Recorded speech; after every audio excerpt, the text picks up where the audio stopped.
Well, I think we're still expecting the White House to send their budget up either late this week or early next week.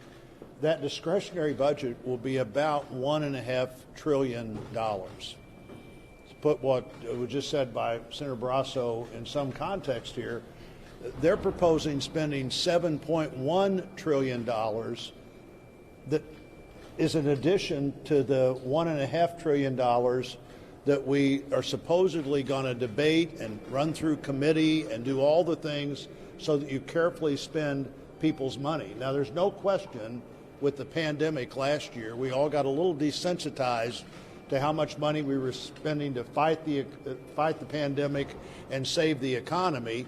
But $7.1 trillion would be about double what we spent last year when we were totally involved and surrounded by the pandemic.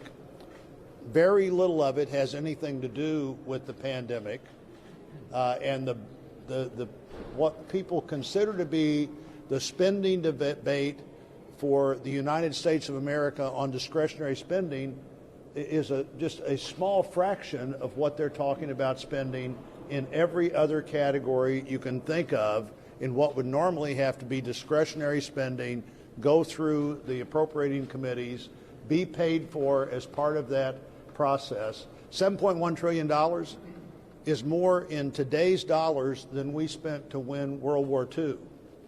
We have a lot of challenges in front of us that the government needs to deal with, but none of them are World War II. If we spend $7.1 trillion, that adds $56,000 for every American family to the national debt. Every American family can do a lot with $56,000. They could send somebody to a public institution of higher learning for about 5 years for $56,000. They could make a lot of house payments for $56,000.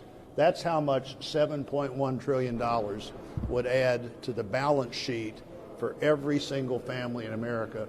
We've got to get reasonable and real about spending, or inflation will be a problem, government stability will be a problem, the dollar will be a problem, and we don't want any of those things to happen.